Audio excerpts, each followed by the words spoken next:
On this episode of Chat Room, we are joined by New York-based singer-songwriter Jessa. I'm disappointed. Am I healing sunny? Now I've got a headache. Like you don't learn as fast as girls like me who built to last, and nobody taught me how to be tough. This is Chat Room by ODDFORUM. So tell me, how did your music journey start? So I have always wanted to be a singer since I was little. And my dad used to work in the music industry. And so my parents have always been really supportive, which is really lucky. But I didn't pursue it until I was in college. So like in high school and middle school, I was in chorus always. But then in college, started taking these like voice lessons, really just so that I could record these little covers and put them on the internet, because that's how the vocal coach would kind of work. And my dad was like, oh, like starting to see that I was like taking initiative, trying to like do something. So then I started going to the studio and making music, and over like several years kind of like found my style, because I also didn't start off as a writer. I just like was purely a vocalist. Like growing up, I just like loved to sing.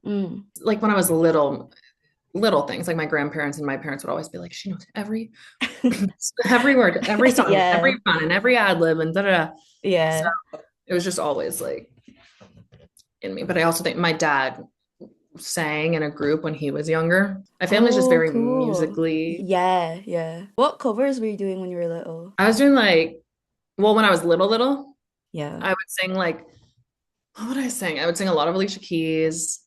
And I don't know, I'd sing anything. I also love like obviously like the Disney kids. Like I loved Yeah. and the Jonas Brothers. I'm obsessed with the Jonas Brothers. And my grandpa built me a little stage in my basement when I was 4.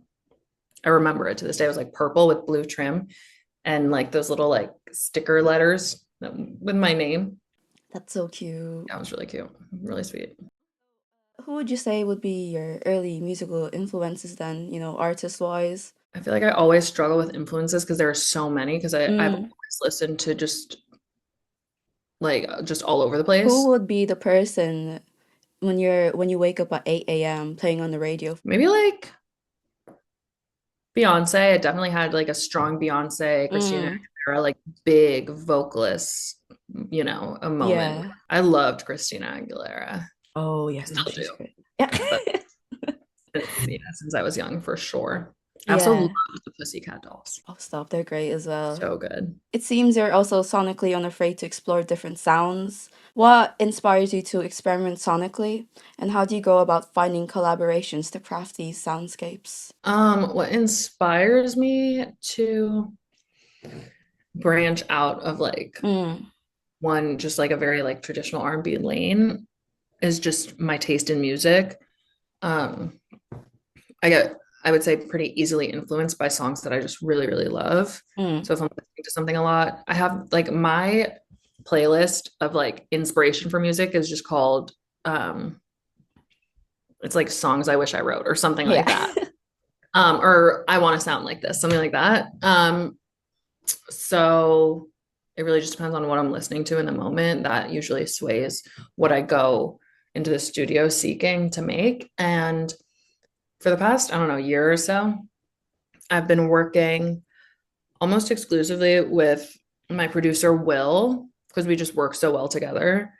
He has really similar taste in music, and we're both down to like experiment. And I think we work really well together. Yeah. Your songwriting as well and your production, how long would it usually take, especially for this song? How long did Tough take to write? Tough took like a couple hours, maybe. Couple hours.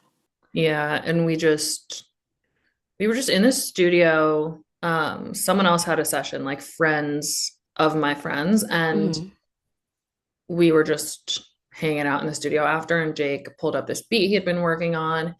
And my best friend Raf and I started writing. Mm. We recorded it, and that was it.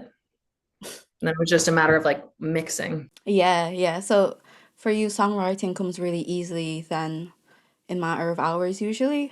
Yeah, sometimes if it's like an idea that's coming naturally to Mm. me, then yes, I can definitely write pretty quickly. But there are definitely times when I get writer's block, and Yeah. usually like if it's not, I don't want to have to force it. Some things are worth like working on more if they don't just come to you, but I also find that like I gotta like pick and choose between when that's the case and when it's just like not working for a reason and I should just like Mm. shelf it and move on. How do you usually get off the writer's block? Is it just working through it or? Yeah, I might just like move on to another idea if I'm getting writer's Mm. block. Like if I'm in the studio with my producer Will and like I might love the beat, but some like there could be just like no thoughts, empty head. And I'll be like, can we switch it up? And we'll just like start working on something else and like maybe Mm. revisit that beat. Yeah. But also like I've written parts of songs and then gotten writer's block. And like sometimes if I get like demoitis or like hear one melody in my, too much, it starts to come to me as if like there's a song on the radio and you know how it goes. And so it's Mm. hard for me sometimes to then like write something else or shift.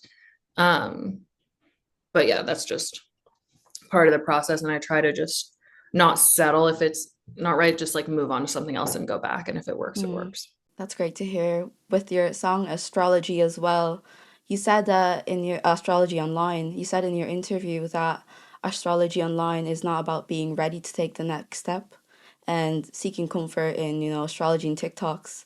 I think I think a lot of us can relate to that.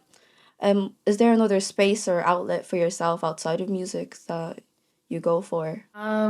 Yeah, I mean, I do therapy every once in a while. Girl, me too. Um, I feel like I really only talk to my therapist when I really feel like I like need to, because otherwise I kind of dread it. Mm. Like I love my therapist, but I just am like, we have to talk about my feelings for an hour. Yeah, yeah. But you have to take in that it's good for yourself. Even at that moment, you're like, "Ugh, I'm like I force literally don't myself to do it. care." Yeah, Yeah. yeah. And especially if I'm like going through something, I'm like, okay, time to call Deborah. Um, Yeah. and she's On so speed flexible, which dial. is great. Yeah.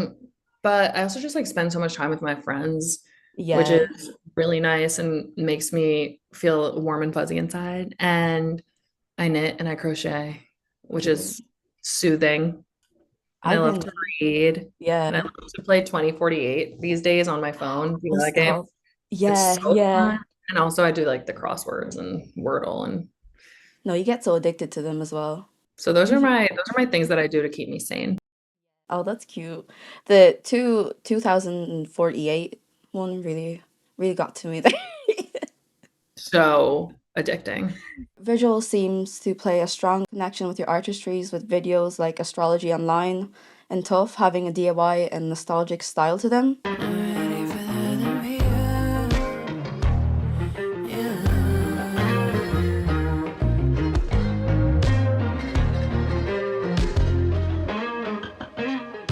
Never knew my way. You always decided. Touch me on the highway. Then you left me dry, babe. Every duff really fucked me up. Teaching me how to be young and love. Could you also talk about your approach to approaching music videos? Yeah. So for Tough, um, Tough was really special because I wrote it with my best friend, and Jake, my friend who produced it, is also her fiance. So it was very much like, Mm-hmm. a family effort. And my best friend Rolf directed and edited it, and Mm-hmm. she shot it. And it was just like we've been friends since kindergarten.